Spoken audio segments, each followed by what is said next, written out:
Eu quero, neste momento, convidar-lhe a abrir um texto da Bíblia que é considerada a acrópole da fé cristã, que é Romanos capítulo 3, verso 24. Sendo justificados gratuitamente pela sua graça, pela redenção que é em Cristo Jesus, ao qual Deus propôs para a propiciação pela fé no seu sangue, para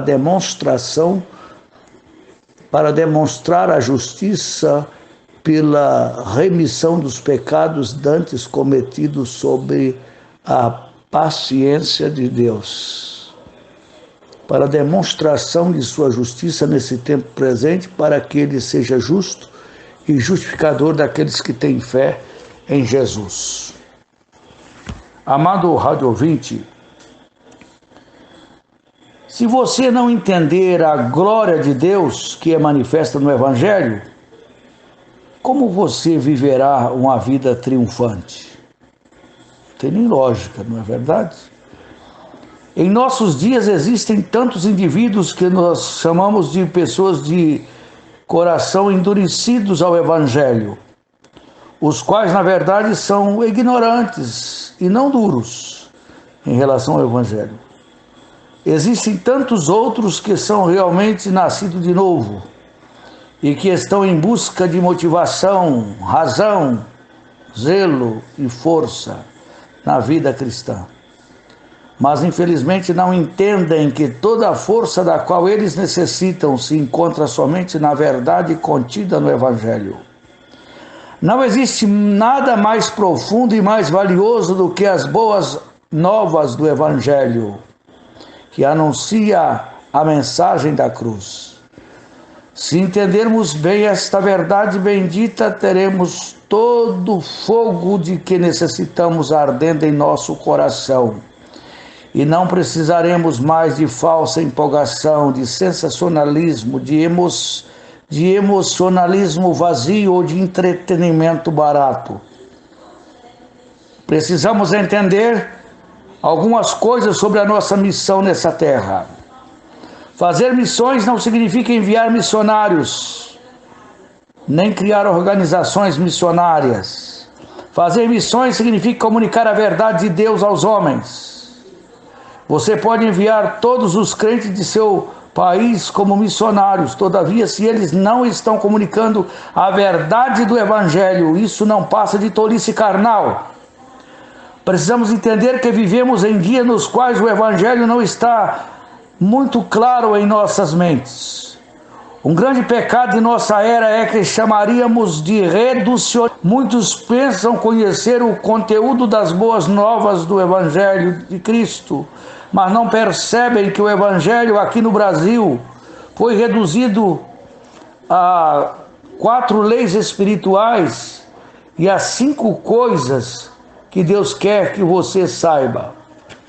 O Evangelho aqui no Brasil, em muitos lugares, é tratado como uma mercadoria barata, ou como uma pequena verdade, um assunto útil apenas para a classe de neófitos na fé, quer dizer, de novos convertidos. Algo que você precisa aprender em minutos, isso não quer dizer discipulado verdadeiro. Nós tomamos o glorioso Evangelho de nosso Senhor Jesus Cristo e transformamos em pequenas perguntinhas vagas, como por exemplo: você sabe que é pecador? É importante que o homem reconheça sim que é pecador, não resta nenhuma dúvida. Você quer receber a Jesus como seu único e suficiente Salvador? Essa pergunta é sábia, não vejo tolice nessa pergunta, mas não podemos também colocar de forma superficial a pregação do Evangelho. E se alguém responde afirmativamente a essas indagações, a essas questões, nós palpamente as declaramos salvas após retirarem uma oração ou repetirem uma oração conosco. Eu não gosto dessa rezinha que é feita nos apelos. Eu já fiz isso, mas não faço jamais. Diga comigo: sou um pecador. Diga comigo que eu quero ser salvo, mas eu me arrependo dos meus pecados. e receba Jesus como meu Senhor. Quem orou comigo, levanta a mão. Eu fazia esse tipo de apelo, jamais farei, porque isso pode contribuir para o crescimento anormal do cristianismo, sem de fato as pessoas serem regeneradas. Isso contribui para uma era de superficialidade, na qual há muito barulho e, no entanto, não tem sido realmente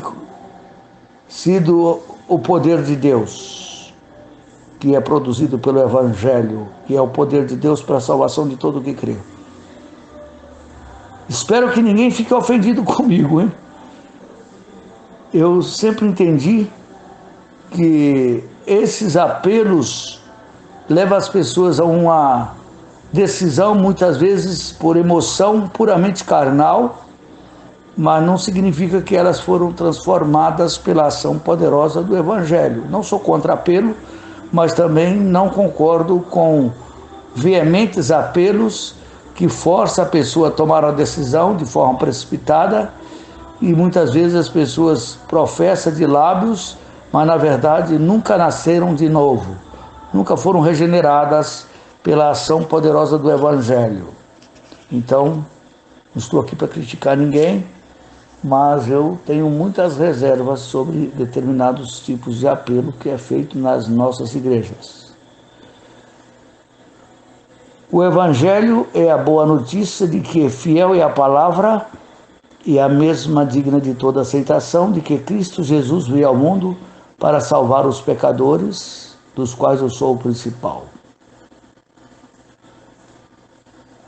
Muitos acham que o Evangelho é algo apenas para o homem perdido. E de fato é. Mas é para aquele que não ouviu sobre Jesus. Sei que o Evangelho é para aqueles que nunca ouviram falar de Jesus. Mas não podemos pensar só dessa forma. A única verdadeira motivação na vida cristã é o que Deus fez por nós na pessoa e na obra gloriosa de nosso Senhor Jesus Cristo. Então, eu tenho descoberto que o fogo que é levantado através de determinadas conferências de missões rapidamente morre. Mas há um medicamento mais forte, algo que manteria um homem no campo, algo que faria uma mulher permanecer quando tudo dentro dele está gritando. E percebemos que é necessário não falar em missões, mas fazer missões. Pois quem ganha almas para Jesus, sábio é. O fruto do justo é árvore de vida, e quem ganha almas, sábio é. O cristão vive entre dois dias: o dia em que Cristo foi pendurado diante dos homens no madeiro, e o dia futuro em que todos os homens irão se ajoelhar perante Cristo Jesus, e toda a língua confessará que Jesus é o Senhor, para a glória do Deus Pai. Agora olhemos para esse pequeno e reduzido falso evangelho que é pregado hoje. E vamos comparar com o evangelho que foi pregado pelos apóstolos. A diferença é muito grande. Esse evangelho hoje do mediatismo, esse evangelho da prosperidade, da confissão positiva, não é o verdadeiro evangelho. O homem não precisa de libertação no sentido material, mas no sentido espiritual. Se o Filho do Homem vos libertar, de fato, verdadeiramente sereis livres. A primeira coisa que Paulo diz é que todos pecaram. E a palavra pecado significa literalmente errar o alvo. No caso do ser humano, nós não apenas erramos o centro do alvo, mas falhamos em acertar qualquer parte dele. Nós erramos o alvo por completo, quer seja em obedecer à lei de Deus, em permanecer na vontade de Deus ou em glorificar o nome do Senhor. Todos pecaram. Essa é a verdade real bíblica, que não é bem aceita por todos os segmentos evangélicos. Nós deveríamos cair de nossas cadeiras em adoração a Deus. Eu falei isso um dia desse aqui. Agradecendo por tão grande salvação, pois Ele nos livrou de algo terrível, que é a condenação eterna. E fomos declarados justos através da justiça de Cristo.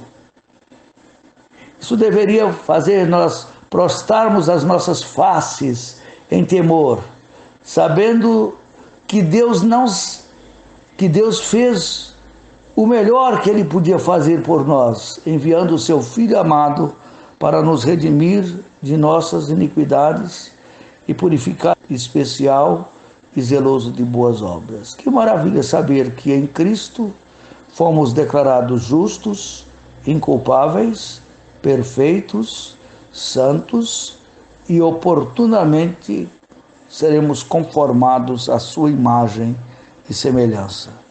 Isso no porvir, assim que Ele voltar, para levar os seus, quando a igreja encontrará com Ele nos ares, aí seremos conformados à sua imagem.